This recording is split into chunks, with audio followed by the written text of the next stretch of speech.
Tawasul itu apa sih? Tawasul itu Sebentar, kok gitu sih? Pelaku tawasul ini memang ada sebagian dari mereka yang salah di saat menjelaskan tentang tawasul. Pelaku tawasul harus ngerti ilmu tawasul. Tawasul itu ada dua.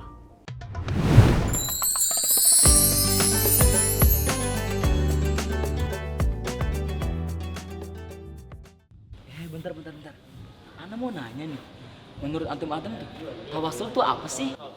Tawasul itu menyampaikan doa kepada orang soleh agar doa kita itu disampaikan kepada Allah Subhanahu wa Ta'ala. Sebentar, kok gitu sih? Bukannya tawasul itu kita berdoa kepada Allah dengan membawa keberkahan orang soleh, bukan berdoa kepada orang solehnya.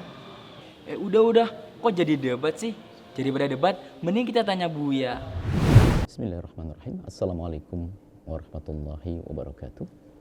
Alhamdulillahi wassalatu wassalamu ala rasulillah Sayyidina Muhammad ibn Abdullah wa ala alihi wa ashabihi wa mawalah, amma ba'd.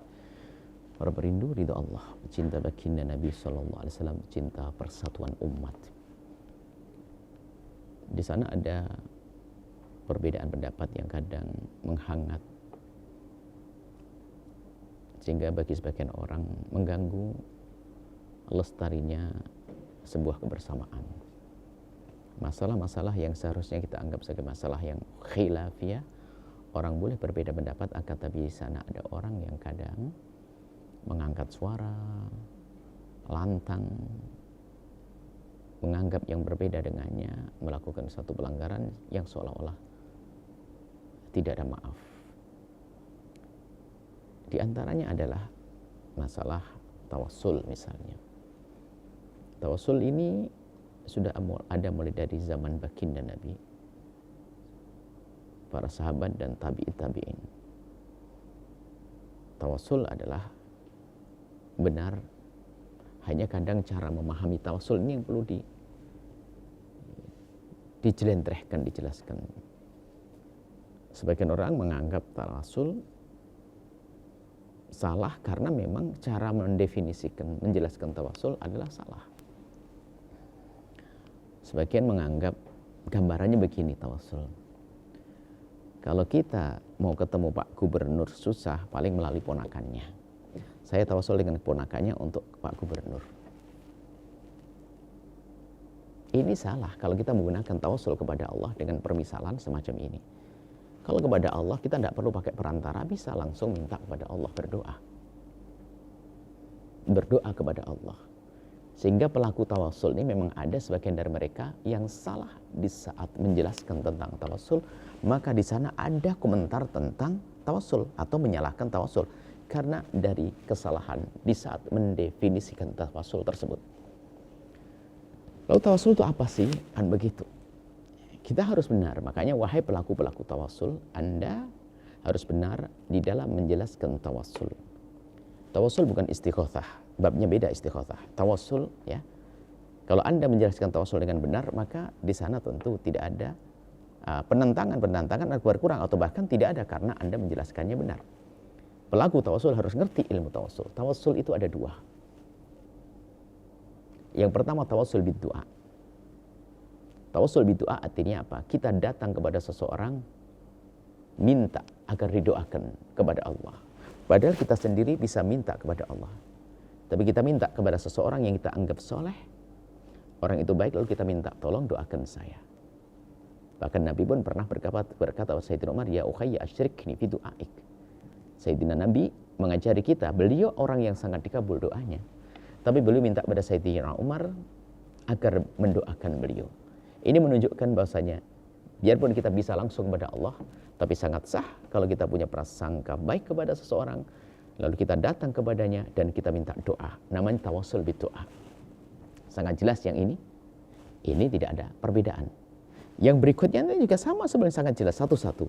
Tawasul bid-doa. Yang kedua adalah doa, di dalamnya ada tawasulnya.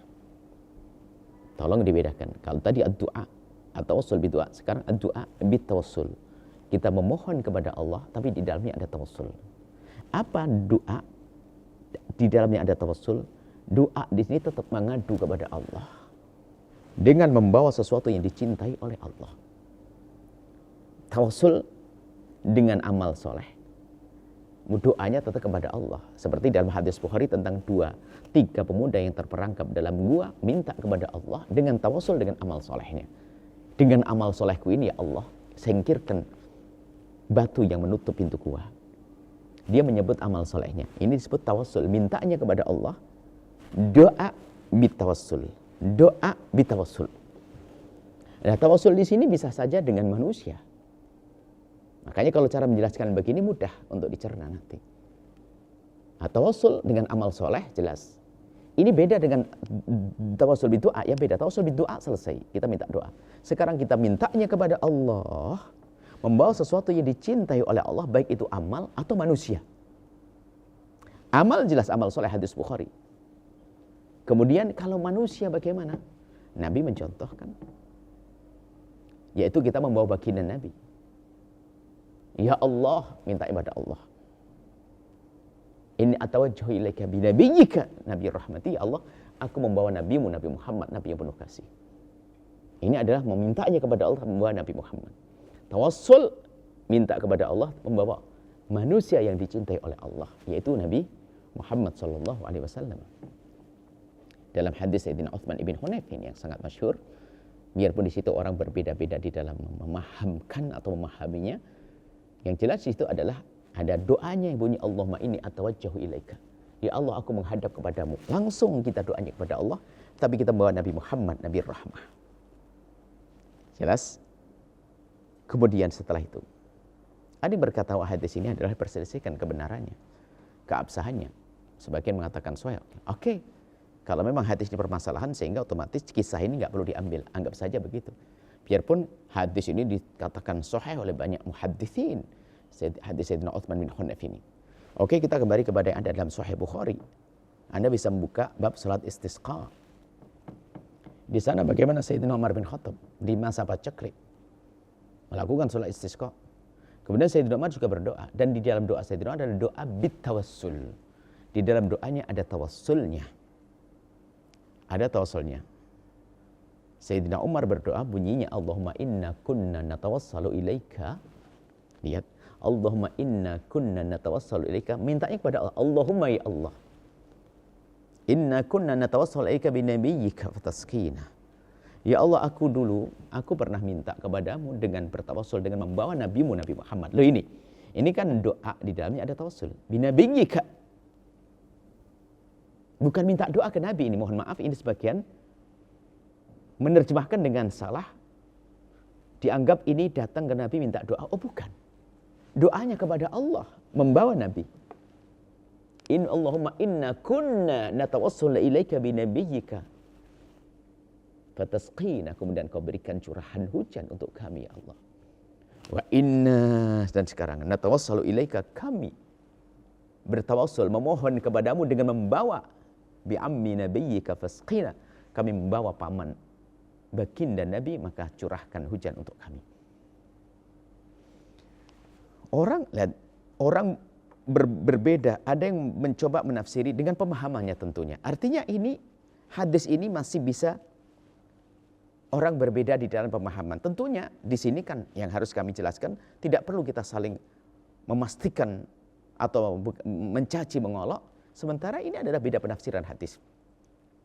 Yang tidak mau tawassul dengan kepada orang-orang soleh, dia mengatakan bahwasanya ini menunjukkan bahwasanya ini hanya untuk Nabi Muhammad saja. Dan waktu Nabi Muhammad masih hidup. Buktinya, kalau memang boleh setelah mati, kenapa Sayyidina Umar harus sekarang kami bertawassul dengan paman Nabi namanya Sayyidina Abbas? Kan bisa saja langsung kepada Nabi, karena Nabi kalau memang kepada Nabi boleh biarpun Nabi setelah meninggal. Ini hujah mereka.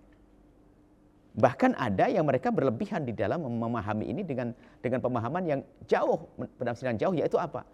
Ini maksudnya Sayyidina Umar datang kepada Nabi minta doa, kemudian datang Abbas minta doa. Ini kan tawassul bidoa yang kita bahas, bukan ini. Ini doa bitawassul. Karena bunyi Allahumma. Tolong pahami ini. Di sana ada orang yang anti tawassul, menganggap ini adalah tawassul bidoa. Datang kepada Sayyidina Nabi minta doa. Makanya harus hidup Nabi Muhammad. Setelah itu kepada Sayyidina Abbas minta doakan. Bukan. Ini mintanya kepada Allah, membawa orang mulia baginda Nabi, membawa orang mulia Sayyidina Abbas.